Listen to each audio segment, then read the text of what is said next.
ሁለተኛው ሰው ማርቲን ሉተር ነው። የፕሮቴስታንት እምነት መስራቹ ማርቲን ሉተር ብዙ የኢትዮጵያ ፕሮቴስታንቶች እንደሚመስላቸው በተቃውሞ የተነሳው ኦርቶዶክስ ላይ አይደለም፣ ካቶሊክ ላይ ነው። ከካቶሊክም ደግሞ በተቃውሞ የተነሳው የሚስጥር ማህበራቱ የሚፈጥሩት ተረት ተረት ላይ ነው። አሁን ስለ ድርሳነ ሚካኤል፣ ስለ ድርሳነ ጽዮን፣ ስለ ታምረ ማርያም በሚነገርበት ጊዜ ብዙ ፕሮቴስታንቶች የምትሉት ነገር አለ። ተረት ተረት አታውሩ ትላላችሁ። ማርቲን ሉተር ተረት ተረት ይል የነበረው ግን ይሄን አልነበረም። እሱ የሚያውቀው ሌላ ተረት ተረት አለ። ሆል ባንች ኦፍ ተረት ተረት አለ። የሚስጥር ማህበራት አውሮፓ ላይ የፈጠሩት ሌላ ወንጌል ነበረ።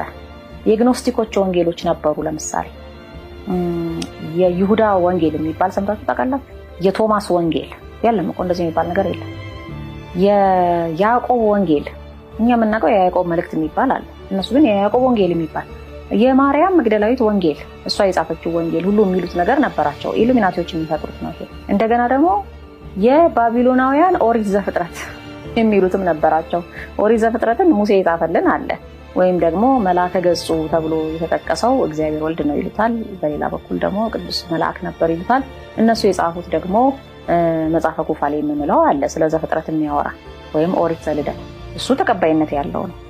እሱን ትተው ባቢሎናውያን ደግሞ ስለ ስነ ፍጥረት እነሱም የደረሱበት ጽሑፍ አለ።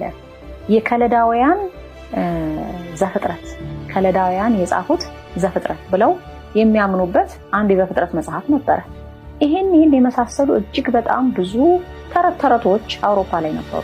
ፍሪሜሰኖች የፈጠሯቸው ስለ አትላንቲስ የፈጠሩት ተረት ተረት ነበረ። ለምሳሌ የሆነ እውነታ አለ፣ ያንን እውነታ ተረት ተረት አድርገው ወደ አሜሪካ ወሰዱት።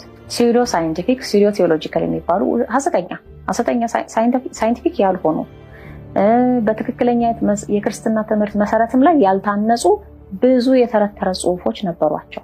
ይህንን ነበረ ማርቲን ሉተር ይቃወም የነበረው እንጂ ድርሳነ ሚካኤልን አልነበረም የሚቃወመው። እንደውም የማርቲን ሉተር አንዱ ኢንፎርመሩ፣ አንዱ ዲስከሽን ከሱ ጋር አብሮ እያካሄድ የነበረው ኢትዮጵያዊ ዲያቆን ሚካኤል የሚባል ክርስቲያን ነበረ። ማርቲን ሉተር እንደ አርአያ ያያት የነበረው የኢትዮጵያን ቤተክርስቲያን ነበረ። ለምን? ይሄንን ተረት ተረት ተቋቁማ ለረጅም ጊዜ ስለኖረች። የሚገርመው ግን አሁን ስንት ሚሊዮን የኢትዮጵያ ፕሮቴስታንቶች ይህንን መሰረታዊ እውነታ መገንዘብ ባለመቻል እጅግ በሚያሳዝን ሁኔታ የኦርቶዶክስን፣ የተዋህዶን እምነት፣ የክርስትናን መሰረት የሆኑ ነገሮች በሚጠቀሱበት ጊዜ፣ የኢትዮጵያ ታሪክ ከክርስትናው አንጻር በሚተነተንበት ጊዜ ተረት ተረት ትሉታላችሁ። እጅግ በጣም የሚያሳዝንና የሚያሳፍር ነው። ማርቲን ሉተርን ብትጠይቁት እሱ ራሱ ይወቅሳቸዋል። ወደ ኢትዮጵያ የትምህርት ስርዓት ልመለስ። ማርቲን ሉተር የኢትዮጵያን ቤተክርስቲያን